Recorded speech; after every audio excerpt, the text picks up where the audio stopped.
찬송하시겠습니다. 420장, 찬송가 420장으로 찬송합니다.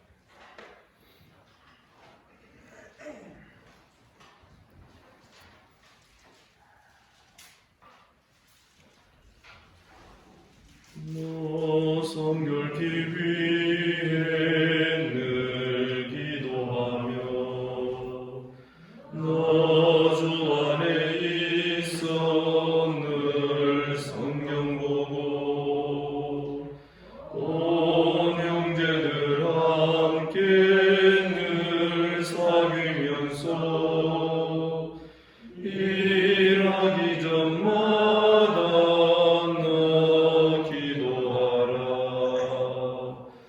너 성결케 위해 내 머리 숙여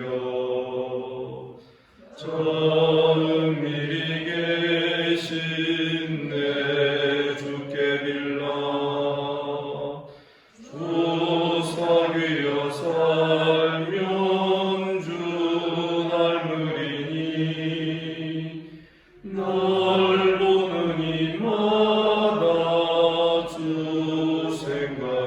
생각하리 너 성결케 위해 주 따라가고 일 다급하여도 당황치 말고 참 즐거울 때나 또 슬플 때나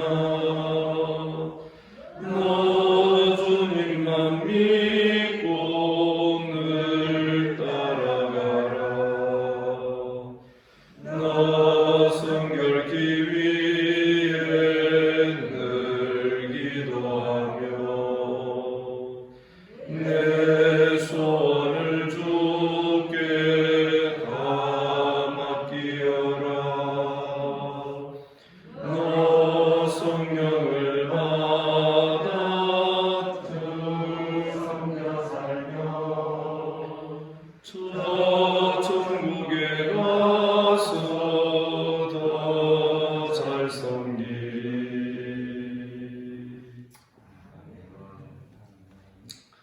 주님께서 이 아침에 또 우리를 이 자리로 불러주신 줄을 믿습니다. 사도신경으로 신앙 고백 드리겠습니다. 나는 전능하신 아버지 하나님 천지의 창조주를 믿습니다. 나는 그의 유일하신 아들 우리 주 예수 그리스도를 믿습니다. 그는 성령으로 잉태되어 동정녀 마리아에게서 나시고 본디오 빌라도에게 고난을 받아 십자가에 못 박혀 죽으시고 장사된 지 사흘 만에 죽은 자 가운데서 다시 살아나셨으며 하늘에 오르시어 전능하신 아버지 하나님 우편에 앉아 계시다가 거기로부터 살아있는 자와 죽은 자를 심판하러 오십니다. 나는 성령을 믿으며 거룩한 공교회와 성도의 교제와 죄를 용서받는 것과 몸의 부활과 영생을 믿습니다. 아멘. 하나님 말씀 고린도전서 14장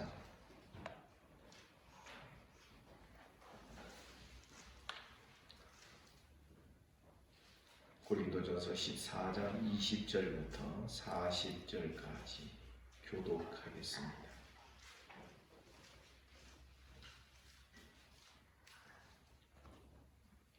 형제들아 지혜에는 아이가 되지 말고 악에는 어린아이가 되라. 지혜에는 장성한 사람이 되라.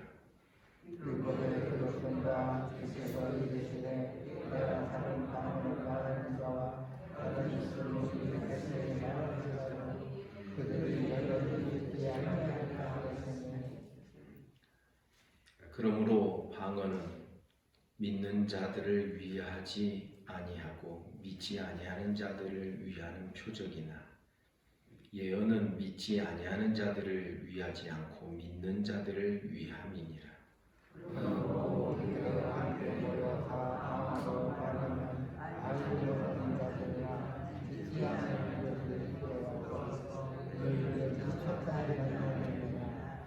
그러나 다 예언을 하면 믿지 아니하는 자들이나 알지 못하는 자들이 들어와서 모든 사람에게 책망을 들으며 모든 사람에게 판단을 받고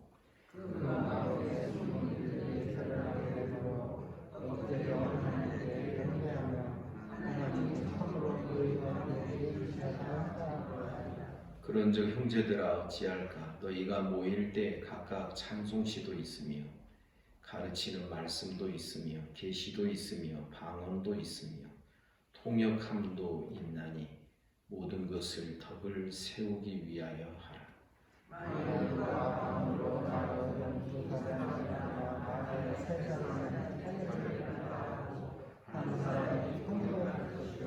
만일 통역하는 자가 없으면 교회에서는 잠잠하고 자기와 하나님께만 말할 것이요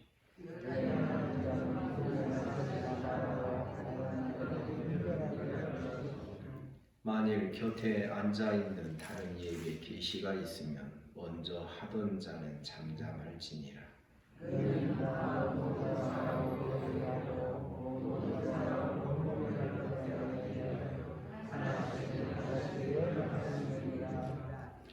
예언하는 자들의 영은 예언하는 자들에게 제재를 받나니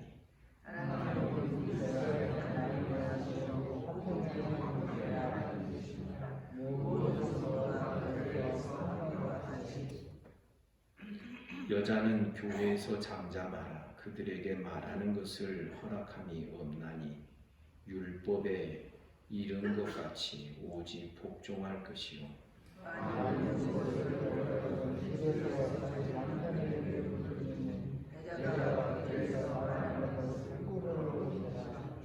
하나님의 말씀이 너희로부터 난 것이냐 또는 너희에게만 임한 것이냐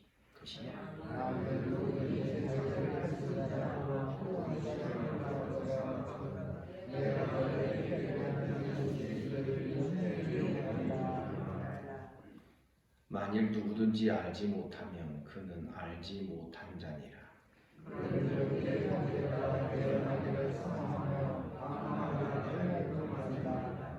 다 같이 모든 것을 품위 있게 하고 질서 있게 하라. 아멘. 형제들아 지혜 있는 아이가 되지 말고 악에는 어린 아이가 되라. 지혜는 장성한 사람이 되라. 어제도 말씀드렸습니다만 교회 유익을 위한 이러한 부분에 대하여서는 우리가 지혜가 있어 여러 사람을 유익하게 하는 것이 더 큰 은사로 여겨지는 이것이 바로 참 지혜의 태도라는 것을 우리에게 가르쳐줍니다. 21절에 보니 방언에 대한 이야기가 그 이하에 나오지요. 율법에 기록된 바 주께서 이르시되 내가 다른 방언을 말하는 자와 다른 입술로 이 백성에게 말할지라도 그들이 여전히 듣지 아니하리라. 이사야서에 있는 말씀을 인용합니다. 그러면서 22절에서 방언은 믿는 자들을 위한 것이 아니고 믿지 아니한 자들을 위한 표적이다. 반면에 예언은 믿지 아니하는 자들을 위함이 아니요 믿는 자들을 위한 은사라는 것을 우리에게 보여줍니다. 그래서 23절에 보면 온 교회가 함께 모여 다 방언으로 말하면 교회가 함께 모여 다 방언으로 말한다는 것은 이제 교회로 모였을 때 믿는 자들이 모였을 때에 아마 방언으로 통성기도하고 뭐 이런 것들을 의미하였을 것입니다. 그래서 알지 못하는 자들이나 믿지 아니하는 자들이 들어와서 너희를 미쳤다 하지 아니하겠느냐. 이 방언은 믿는 자들을 위한 방언이 아니고 믿지 아니한 자들을 위한 것이다. 이것은 사도행전 2장의 성령 강림 사건 그 그것만 보더라도 이 말씀의 의미를 우리는 분명히 알게 되는 것입니다. 성령이 임하시면서 주변에서 이제 각국에서 온 경건한 유대인들이 모여들었습니다. 그랬을 때에 그 사람들이 들었던 복음의 메시지는 자기들의 난곳 방언으로 들은 것입니다. 물론 이때에는 통역하는 자가 없었지만 어떤 주석가는 그렇게 해석을 합니다. 다들 한 120여 명이 다 방언을 하기 시작을 했는데 어떻게 거기에서 자기 언어로 된 자기 난곳 방언으로 들을 수 있었을까? 이때에는 성령께서 말하는 자에게도 임하셨지만 듣는 자들에게 임하셔서 자기 난곳 방언으로 알아듣게 하셨다. F.F. 브루스라는 성경학자가 그렇게 그 부분을 해석을 하고 있습니다. 어쨌든 그 세부적인 내용은 우리가 그만두더라도 믿지 아니하는 자들, 주님을 모르는 자들에게 이 방언이 필요했다라는 것을 우리는 사도행전 2장에서 분명히 볼 수 있는 것입니다. 반면에 예언은 말씀인데 이것은 믿는 자들, 그들에게 하나님께서 성령으로 주시는 말씀인 것이죠. 그래서 24절에 보면 그러나 다 예언을 하면 믿지 아니하는 자들이 알지 못하는 자들이 들어와서 모든 사람에게 책망받고 모든 사람에게 판단받고. 왜냐하면 예언은 분명히 순서를 따라서 한 명 한 명, 오늘 본문에 보면 두세 명이 말씀을 전하도록 그렇게 되어 있습니다. 방언은 모두가 다 같이 그냥 알아듣지 못할 그런 언어로 기도하는 것이었다면 예언은 알아들을 수 있는 말로 이렇게 두세 사람이 순서를 따라서 차서 있게 말씀을 전했던 것이죠. 그러면 안 믿는 사람들이 교회에 와서 들어와서 보고 예언의 말씀은 들으면서 그들이 역시 말씀을 듣기 때문에 하나님의 말씀 앞에서 책망을 듣기도 하고 판단을 받기도 하고 25절에 보면 그 마음에 숨은 일들이 드러나게 되므로 엎드려 하나님께 경배하고 그 마음에 숨은 일들이 드러나게 된다는 것은 예언하는 시간에 무슨 투시 은사가 나타나서 당신 무슨 잘못했구나 이렇게 쪽집게처럼 말하면 그 상황을 말하는 게 아니라 하나님의 말씀을 이렇게 전하면 그 말씀이 저절로 우리들의 마음 속에 있는 감춰진 것들을 이렇게 들추어내는 이런 성령의 역사를 말하는 것입니다. 이것은 오늘날 우리도 얼마든지 경험할 수 있는 하나님의 은혜 아니겠습니까? 목회자가 무슨 투시 은사가 있어서 말씀을 막 이렇게 막 하겠습니까? 말씀을 가지고서 일반적인 적용들을 한다 할지라도 꼭 나를 향하여 하시는 말씀처럼 우리 그렇게 들을 수도 있지 않겠습니까?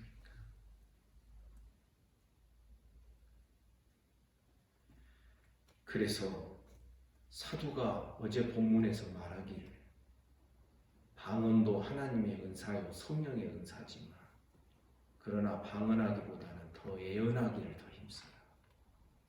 방언은 통역하는 자가 없으면 교회 안에서는 잠잠하라. 교회로 모였을 때에 쉽게 말하면 공적 예배를 드릴 때 그 예배의 모습이 26절에 기록되어 있는데 그 예배를 드릴 때에 통역하는 사람 없으면 방언하는 사람은 하지 말아라. 그리고 그 사람은 자기와 하나님께만 대하여 말해라. 그냥 혼자 기도해라. 26절에 보면 우리가 고린도 교회의 예배의 모습을 엿볼 수 있습니다. 너희가 모일 때 각각 찬송시가 있고 가르치는 말씀도 있으며 계시도 있으며 방언도 있으며 통역함도 있는 모든 것을 덕을 세우기 위하여 하라. 그런데 여기 26절에 보니 무엇이 빠져 있습니까? 예언이 빠져 있어요. 왜냐하면 예언이 지금 풀어서 이야기되고 있기 때문에 가르치는 말씀, 계시 이게 이제 예언의 역할이죠. 그래서 제가 예언을 말씀이다 라고 해석하고 설명드린 이유가 이 구절에 있는 것이죠.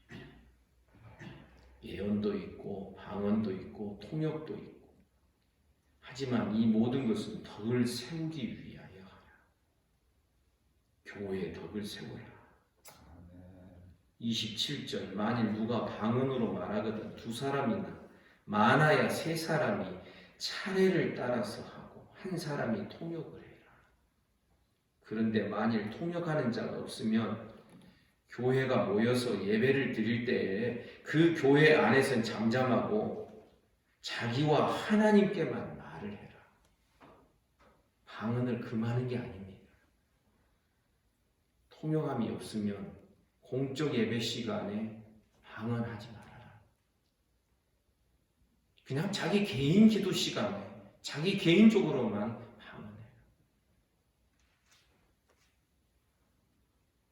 29절에 보면 예언하는 자는 둘이나 셋이나 말하고 다른 이들은 분별할 것이요. 분별해라 하는 것이죠. 어떤 사람이 나한테 예언의 말씀이 성령으로 주어졌다 해가지고 누가 막 말을 하면 그게 자의적으로 하는 것인지 분별이 필요한 것이지. 아마 고린도 교회는 이런 예언, 말씀을 가르치고 말씀으로 그 예언하는 그런 그 은사가 누가 한번 해보시오 해서 막 자기 마음대로 여기서 저기서 일어나서 하는 게 아니라 이미 그 은사는 교회 안에서 이분은 그런 은사가 있어요. 이게 다 확인이 된 상황에서 질서 있게 이것이 진행되고 있어야 된다라는 것을 우리에게 가르쳐주고 있는 것입니다. 30절에 보면 만일 곁에 앉아있는 다른 이에게 계시가 있으면 먼저 하던 자는 잠잠해라. 31절 너희는 다 모든 사람으로 배우게 하고 모든 사람으로 권면을 받게 하기 위하여 하나씩 예언을 해라. 한꺼번에 두 사람이 있어, 세 사람이 있어 한꺼번에 하지 마라. 32절에 보면 예언하는 자들의 영은 예언하는 자들에게 제재를 받는다. 나한테 성령의 역사가 임했다 해가지고 성령의 말씀이 주어졌다 해가지고 막 그냥 자기 내지르는 이런 것이 되어서는 안 된다. 예언하는 자들의 영은 예언하는 자들에게 제재를 받는다. 저는 어제 이 말씀을 곰곰이 묵상하면서 그런 생각을 하게 돼요. 과연 나에게 분명히 성령이 내 영과 더불어서 말씀하시는 것이 정말 어떤 모습일까? 그것이 정말 있는 것인가? 그럼 내 영은 뭔가? 성령이 내 영과 더불어서 내 안에서 정말 깨닫게 하시고 기도하게 하시고 뭔가를 하게 하시는데 나는 내 영에 대해서 어떻게 느끼고 있는가? 대부분은 모르는 것 같아요. 그래서 이 부분은 저도 앞으로 정말 말씀이 실제가 되고 현실이 되기를 추구하는 그런 신앙을 우리 성도들에게 말씀하고 있는데 이거 한번 정말 분명하게 말씀을 따라 그 길을 찾아가 봐야 되고 분명히 역사함이 있는데 확인을 해봐야 되겠다. 다음번 고린도전서 강론할 때 아마 몇 년 후가 되겠죠. 그때를 기대하시기 바랍니다. 농담입니다. 하여튼 영적인 그 역사가 있는 것이 사실.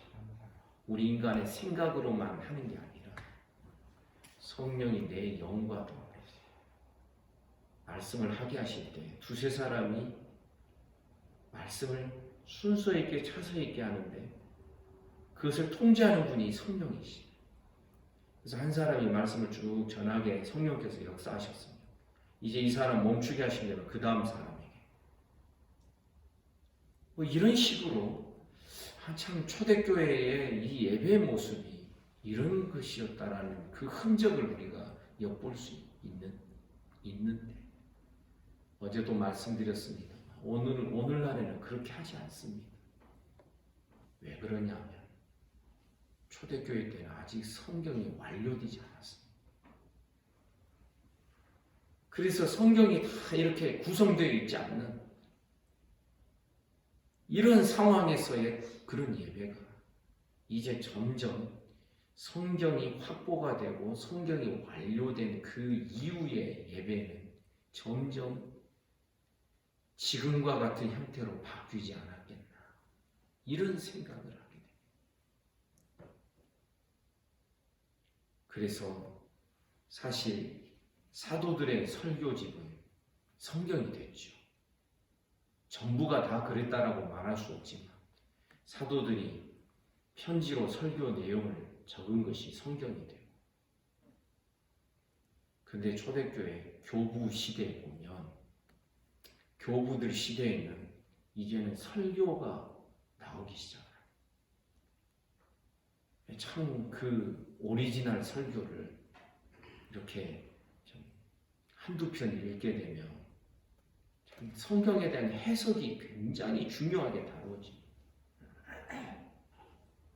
오늘날에는 본문 읽고 그것을 본문 따라서 설교하지 않고 자의적으로 혹은 자기가 구성을 해서 예화도 섞어가면서 이 설교를 하는데 초대교회 설교는 그런 설교가 아니었습니다. 그래서 오래전에 그 오리지널 설교를 이렇게 읽으면서 우리가 설교자도 자기 생각, 자기가 각색해서 만들어서 하는 게 아니라 정말 말씀 그대로 설교하는 것이 교부들의 설교의 모습이었구나. 이게 원형이구나 하는 것을 깨닫고 그 다음부터 우리 성도들이 때로는 지루해 할 수 있잖아요. 설교 시간에 막 재밌는 이야기도 좀 하고 그러면 막 눈이 또렷또렷하게 막 살아나요. 그냥 성경만 가지고 이렇게 해석하고 약간씩의 적용을 하고 때로는 지루할 수 있잖아요. 성도들이 때로는 지루하게 여겨도 설교자는 이렇게 해야 되겠구나 생각을 하게 되었습니다. 33절에 보면 하나님은 무질서의 하나님이 아니다. 오직 질서와 화평의 하나님이시다. 그래서 예언을 하더라도 말씀을 전하더라도 그 예언의 말씀이 누구에게 임하면 순서를 따라 차례를 따라 질서를 지켜라. 그런데 그 질서를 말함에 있어서 여인들의 질서를 33절 하반절 이하에서 몇 구절이 말하고 있습니다. 모든 성도가 교회에서 함과 같이 34절 여자는 교회에서 잠잠하라. 그들에게는 말하는 것을 허락함이 없나니 율법에 이른 것 같이 오직 복종할 것이다. 그런데 율법에 이른 것 같이 오직 복종하라는 이 표현 주석서에 보면은 창세기 3장 16절을 근거로 해서 지금 이것을 말하고 있다라고 말합니다. 창세기 3장 16절이 어떤 것입니까?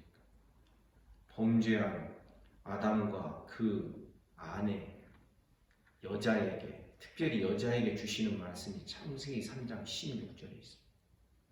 너는 네 남편을 사모하게 되겠지만 남편이 너를 다스릴 것입니다.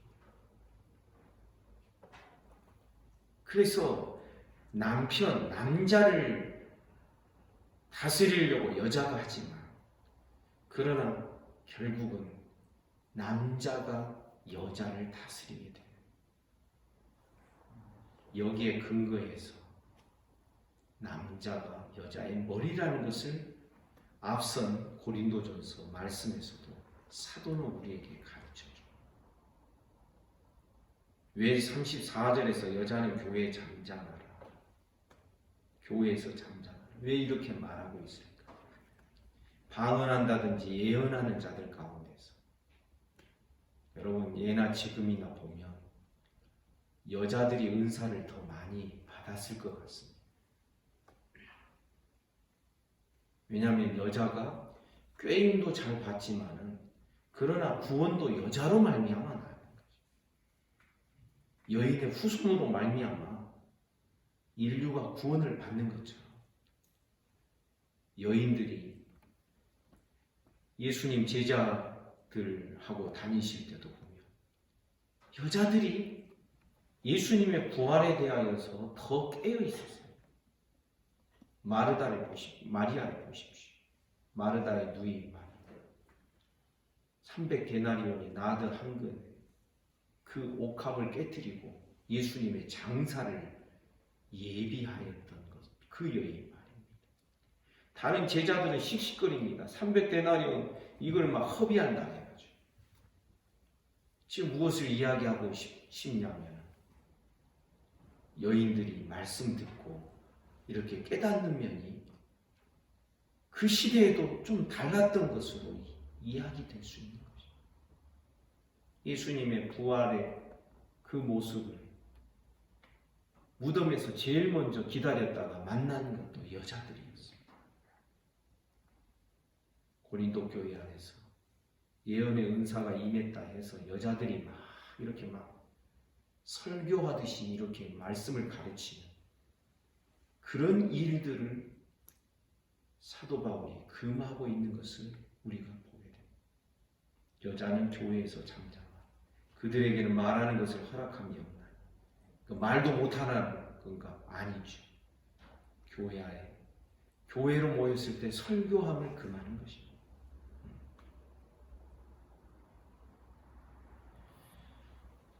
35절에 보면 만일 무엇을 배우려거든 집에서 자기 남편에게 물으라. 여자가 교회에서 말하는 것은 부끄러운 것이다. 부끄럽다 그랬습니다. 36절 하나님의 말씀이 너희로부터 난 것이냐 또는 너희에게만 임한 것이냐. 하나님의 말씀이 여자에게 임했을 때 그것을 못하게 하는 것이죠. 이거는 성령께서 지금 말씀하게 하신다 이렇게 말하는 게 아니라 더 큰 하나님의 질서의 체계에 비추어서 보면 여자는 그렇게 하면 안 된다고 말하는 것이죠. 이건 여자를 무시해서가 아니다. 하나님의 질서다. 하나님의 창조의 질서. 구속받은 하나님의 백성들의 교회 안에 교회의 질서이기도 하다는 것을 우리에게 말하는 것이죠. 사실 이런 말씀에 근거해서 우리 교단은 여자 목사 안수를 주님 오실 때까지 여자 목사 안수 안 하겠다라고 사실은 결의를 한 것입니다. 그것은 여자를 무시해서가 아닙니다. 오히려 여인을 제자리에다 딱 앉게 하고 여자를 존중하고 하나님이 창조하신 그 뜻을 존중하고 그 질서를 따라서 그렇게 했던 것입니다. 이 부분에 대하여 만약에 논쟁하는 자가 있을 수 있습니다. 37절 만일 누구든지 자기를 선지자나 혹은 신령한 자라고 생각하거든 내가 너희에게 편지하는 이 글이 주의 명령인 줄 알아. 지금 이 글이 내 말이 아니다. 사도가 말합니다. 주의 명령이다.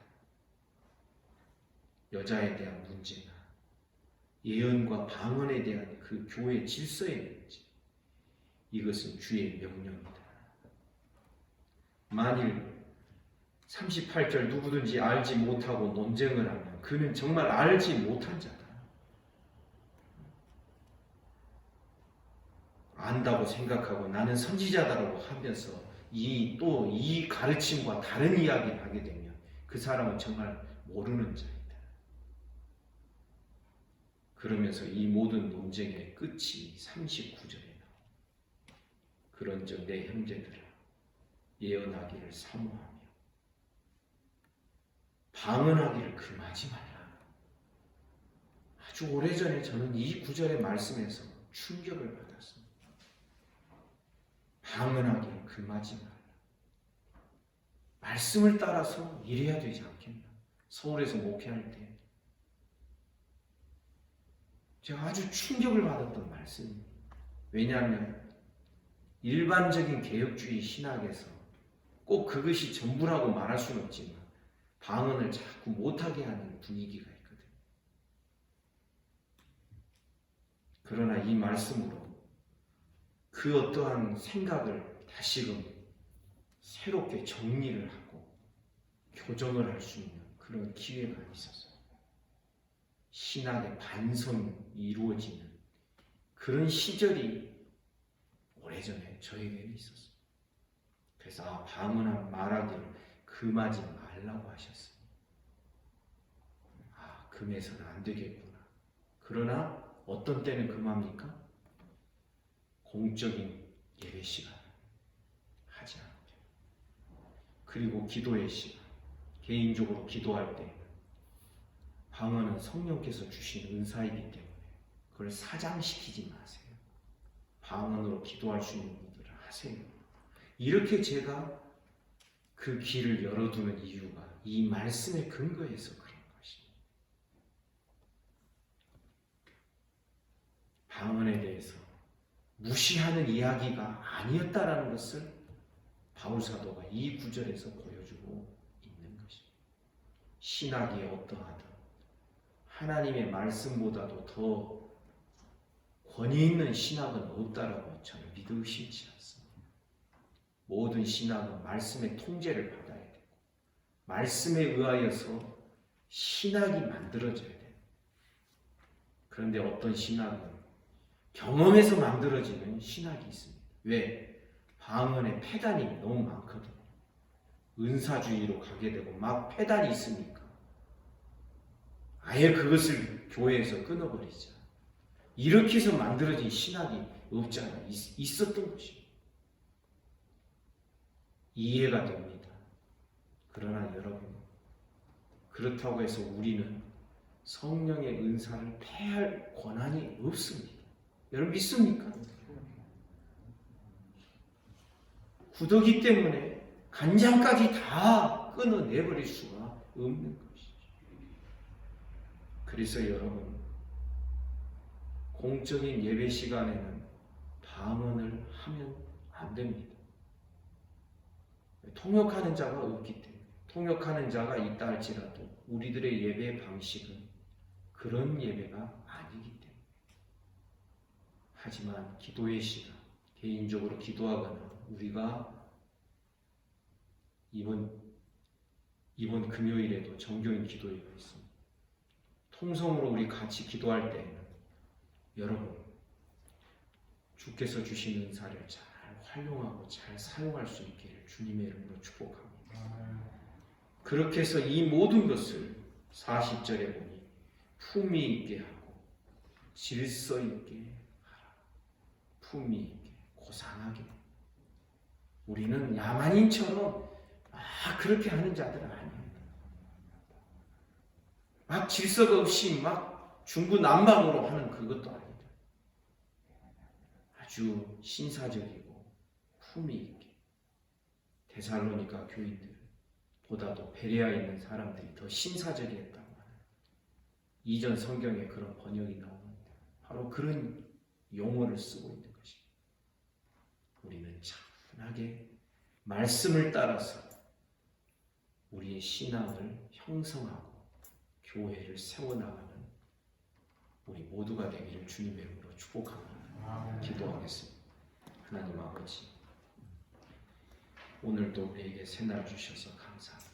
우리를 불러주시고 주의 말씀을 대면하게 하시고 주의 말씀 따라 믿음으로 날마다 주 앞으로 나아가는 우리 모든 성도들 되게 하옵소서. 오늘도 이 아침에 몸이 아픈 우리 성도들 있습니다. 소위로부터 시작하여 연로하신 모든 성도들, 입원 중인 성도들, 치료 중인 성도들, 하나님께서 다 쓰다듬어 주시옵소서. 예수 이름으로 명하노니 깨끗함을 받을지어다. 오늘도 나라와 민족을 지켜주시고 한국교회 불쌍히 여기시고 모든 인생들을 긍휼히 여겨 주옵소서. 예수님 이름으로 기도하옵나이다. 아멘. 말씀 묵상하시겠습니다.